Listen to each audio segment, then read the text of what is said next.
삼신문. 성령은 그리스도가 사신 구속을 우리에게 어떻게 적용하십니까?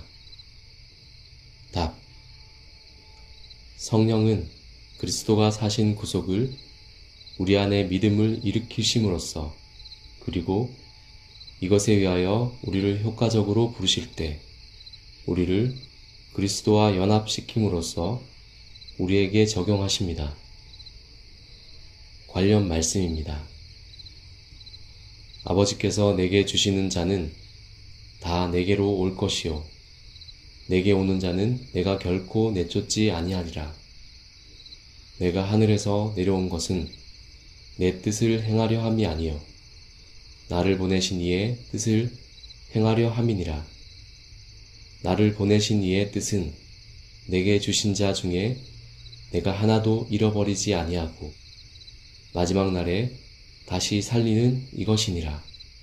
요한복음 6장 37절에서 39절. 해설입니다. 웨스트민스터 소요리 문답 29문에서는 그리스도의 구속을 성령님이 우리에게 효력 있게 적용하신다는 사실을 살펴보았습니다. 이번 과의는 삼신문을 통해 성령이 그리스도의 구속을 믿음에 의하여 효과적으로 부르실 때 그리스도와 연합시켜 적용하심을 살펴볼 것입니다. 그리고 이어지는 31문은 효과적 부르심에 대해 이야기합니다. 성령님이 믿음을 일으키신다는 것은 무슨 뜻일까요? 우리는 교회에서 믿음에 대해 귀가 닳도록 들었습니다. 다음과 같은 말씀은 신앙생활에서 믿음이 얼마나 중요한지 알려줍니다. 너희는 그 은혜에 의하여 믿음으로 말미암아 구원을 받았으니 이것은 너희에게서 난 것이 아니요 하나님의 선물이라. 행위에서 난 것이 아니니 이는 누구든지 자랑하지 못하게 함이라. 에베소서 2장 8절에서 9절. 소요리 문답 3문에서 다룬 성경의 주된 내용에서도 믿음은 그리스도인이 되기 전에는 인식하지 못하던 것을 인식하게 해주는 내적 인식 원리임을 살펴보았습니다. 이번 과의는 이 믿음에 대해 조금 더 자세하게 살펴보겠습니다. 문제를 하나 내보겠습니다. 앞에 에베소서 2장 8절에서 9절은 성도의 구원이 은혜와 믿음 중 무엇으로 인한 것이라고 말합니까? 이 질문에 많은 분이 믿음이라고 대답할 것입니다.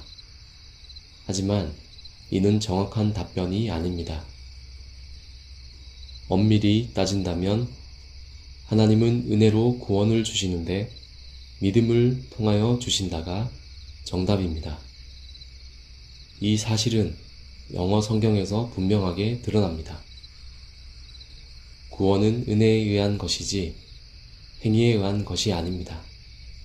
그런데 이 구원은 믿음을 통해서 주어집니다. 다음과 같은 예문이 이 논의를 이해하는데 도움이 될 수 있습니다. The answer is given by my teacher through this email. 정답은 이 이메일을 통해 선생님에 의해 주어졌다.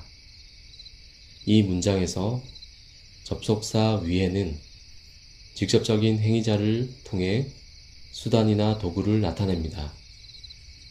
선생님이 정답을 알려주셨습니다.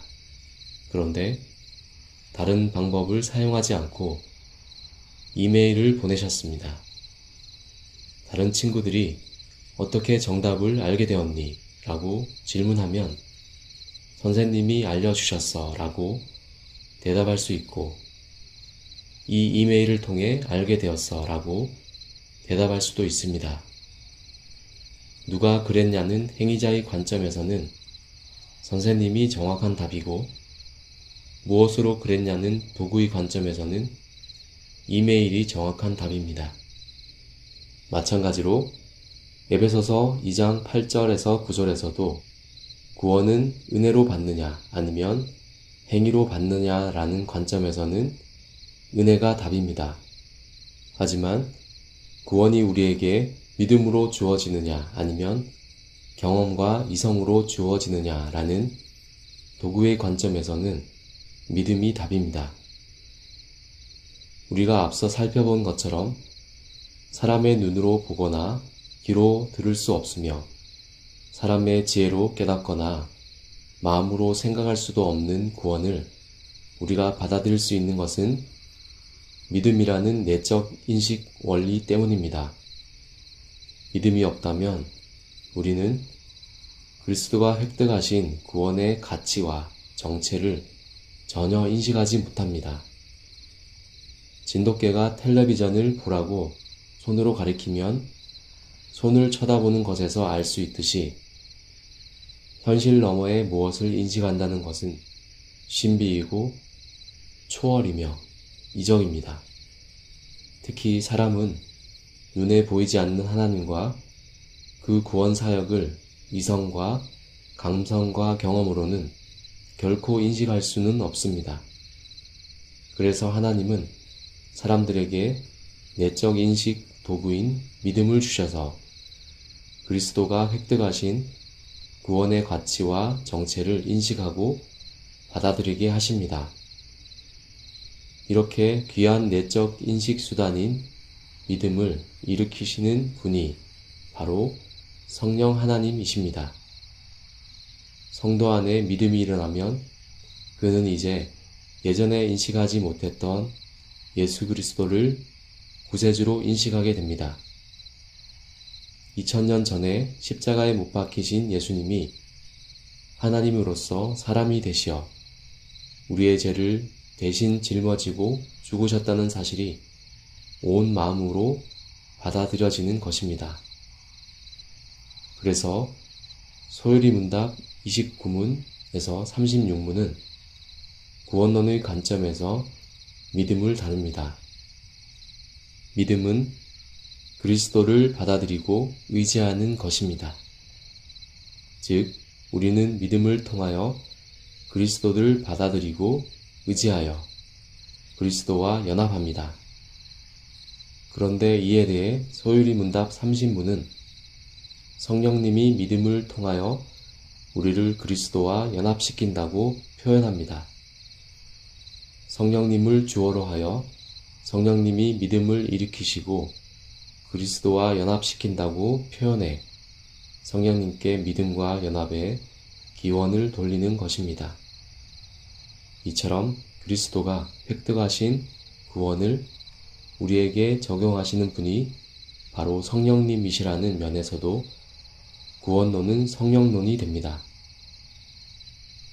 우리는 여기서 웨스트민스터 소요리 문답이 얼마나 인간에게 구원론을 인간의 관점이 아닌 하나님의 관점에서 살피고 있는지 알 수 있습니다.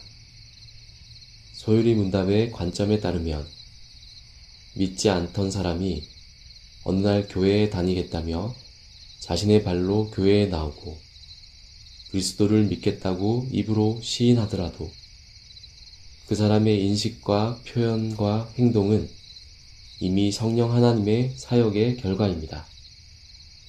우리가 소요리 문답을 통해 사람들 가운데서 근본 원인으로 일하시는 하나님을 볼 수 있게 된다면 사건의 현상에 현혹되지 않고 본질을 붙잡을 수 있을 것입니다.